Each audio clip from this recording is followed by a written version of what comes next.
be showing a presentation that's about the outreach that Dr. Lilibeth Say does. God really uses Beth in a phenomenal way. Some of us are called to preach. Others are called to, go into the medical field. I met her when she was in medical school in the Philippines. And Beth she was actually my physical therapist. Those of you that know about the disease that I had, where I completely was not able to walk or roll over, play dead. I could play dead pretty well, but the other things I couldn't. Beth Say is the woman that taught me how to walk, move my hands. But I want to show one of the events that every year she goes to the Philippines and does an outreach, and I want to show the event from 2023.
very well said, Ashley.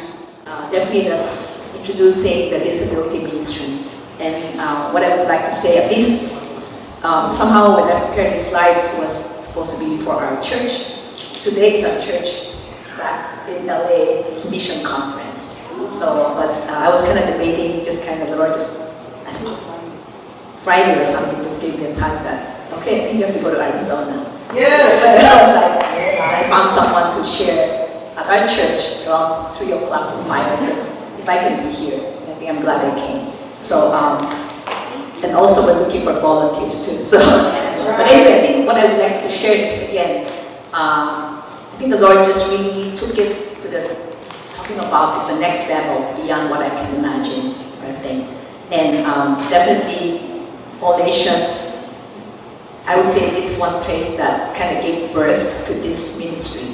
Yeah, it's like the body of Christ coming together. So at least what I'll be sharing in this PowerPoint now is the aftermath, because now that we're reaching people with disabilities, is that either through family retreat, just what you just saw, 2023, we just came back, we did one in July, where the theme is barefoot for the Father. And then we also have one way which is like wheelchair distribution. And 2025 is when we were planning to do both. And not knowing that I'll be working with Pat, who's also from Summit, from Agnes. So the Lord, again, it all started with a vision. After returning from a trip from Mexico and China, and the Lord is kind of, I was thinking, okay, I'm done as a physical therapist. And then kind of just, the vision just, again, I was awake and how about bringing to the Philippines? But I said, okay, it's not possible. I don't know anyone in the custom, how we're going to ship the wheelchairs and all the corruptions and everything, the red tape. So wait, this one is really, they don't understand that you're talking about a container. Okay, yes, so we're getting there. And then that's when I was like just talking about, you have to sit with multitude of counsel. Anyway, I was just talking to Teresa. So what ends up is that you begin with what you have. So we end up shipping 4 wheelchairs just to make sure it gets there to the recipient without getting lost or then selling it to other people. From 4 wheelchairs to 80 wheelchairs.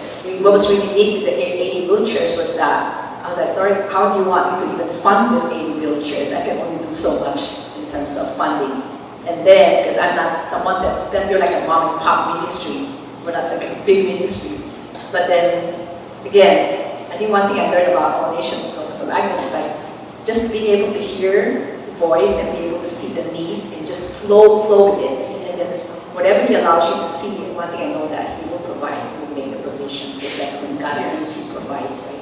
And then from the 80 wheelchairs, now we're able to send containers from 240 wheelchairs. And of course, last year, John and Friends, which is also known for their disability ministry, said, you know, we would like to partner with you. And that's when I think they saw IFL, which is Institute of Foundational Learning, with Pat from here, the model, and they like it. They're even thinking about, in fact, they were just there 2 weeks ago. They were there last year, this year, to scout the area, and then so there's definitely more work going on. So to the point that we're trying to reach the tribal area, and of course the southern part is the Muslim community, so the wheelchairs go places. So again, just using the wheelchairs as a gift of mobility, and I wish, of course, I don't know if Pat or some of her staff, hopefully they'll be able to join the Zoom. But I think it was so neat, just like you're working with your own family. Like I was telling Rosalie, after 10 years, now I'm working with them from IFL. Yes. Rosalie even says, Rosalie is from the IFL staff. They have the Isaiah 58 in them, like the DNA. Some of the youth, they got it. They grew up there, they were orphans, and they got it. So I think whatever Pat Capwell, all the aches or even tears that she has put in, now we're seeing the fruit. Now we're doing discipleship with them. We're having our monthly Zoom as well. At the same time, they're now helping us to chase the kids that would have meltdown. They're like, sometimes they'll tell Pat, they call Pat, Tita Pat, Auntie Pat.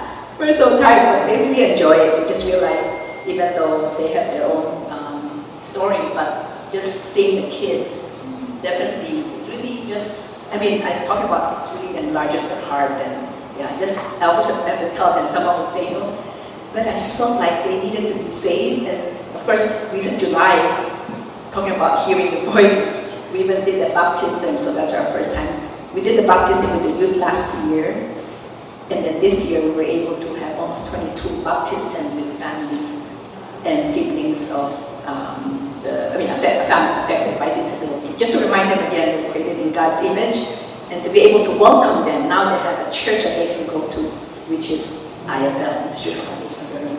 And I think I'll start with some of these slides. So, sorry, I'm going to make it kind of informal. Let's say this was done last year. So we did our family camp. This is like the Vacation Bible School. We're volunteers, as Ashley and Karen was there also from Montana. So we were like, okay, we come up with some activities, crafts for families. While parents, they have their own session. So they get the respite, we get to pray for them, and then we have volunteers that watch kids. So we have like something. This year we even did like a puppet show for them, and yeah, definitely Pat's group was really amazing. So and then like the families that you saw here with the 2 kids, that's their mom and the dad. So now they are part of our core group in the southern region. So we brought them to the northern region, to Pat's area, so that they get to see, so they can do it in their area next year, which they're planning to do in June. And then this is one picture that, in fact, Kat she got saved in our church in Arcadia. So she's never been to mission. This is her first trip, or second trip. So now she's serving with me along with the mission committee. So she's the one sharing Philippine mission trip in our church today, this afternoon. She's like, she would tell Pat, I like kids, I just don't like babies. But anyway, she always ends up with kids. So again, it's all about demonstrating God's love, right? We are His hands and His feet. This is sometimes when they're having kids activities, and then one could have like a meltdown, and we had to at least pull them aside or to like another room. This is one of the school that's attached to Institute for Foundation Learning. And then this is one of our distribution. So this was done in southern region, which is Davao. So when we send container, the wheelchairs, it's not just standard wheelchair, but it's customized wheelchair. So we would have mechanics, support staff, and physical therapy, occupational therapy, who would help in filling those wheelchairs. Because by the time you get there, sometimes they have to wait a year just to get their wheelchairs. So one container is at 240, but next year, since it will be under Wheels for the World, so now it's like they're going to give us 400 wheelchairs. So I'm just trusting that the Lord will make provisions. So, but anyway, as a result of the 2 programs, the family retreat and the wheelchair distribution or Heart Harvest project, now the families, because it's all about empowering the local church to be able to do the work, because we're there just once or twice a year. So when we're not there, the succeeding slides shows like the staff, the pastors, they're the one doing the follow-up. In December, they're planning to have a Christmas event for the families affected by disabilities. And then they're also doing follow-up. They do home visitations, just like bringing church to people's homes that they couldn't come because of disabilities. But the ones who came, in fact, I do get texts every so often. The moms would say, "Oh, they're so excited now! They're going to church on Sunday. Their kids is not having a seizure, so they're going to bring them to church." So they felt like they found a home. Their kids could be running around. They could be hugging people. I mean, at least like they do feel the love. Like even though maybe in a regular church, people might feel like, "Oh, you don't look like me." I mean, there's something that, But for them, they kind of felt at home just to be in IFL, because there was already, after an event like this, there was some familiarity, so they feel at home. They're able to bring their kids to the church. So between doing home visitation, and a lot of these families, as I said, never stepped into the church, but now they felt like, there's just some sense of belonging when we talk about who is our neighbor, right? So the church becomes a community to them. They come for Christmas. They come whether or not they have needs, or just to come, just to visit. So there's a lot of pictures that IFL staff would send to me. So it's really encouraging. And then, of course, at the end, for us who's here, we can only encourage the youth or IFL by doing a monthly Zoom with them. And hopefully, when we go back again next year, we're planning on going back early June, at least for 2 weeks, so we can go to the northern and the southern region. That would include Vacation Bible School, which is a family retreat, and the wheelchair distribution. So everybody's welcome.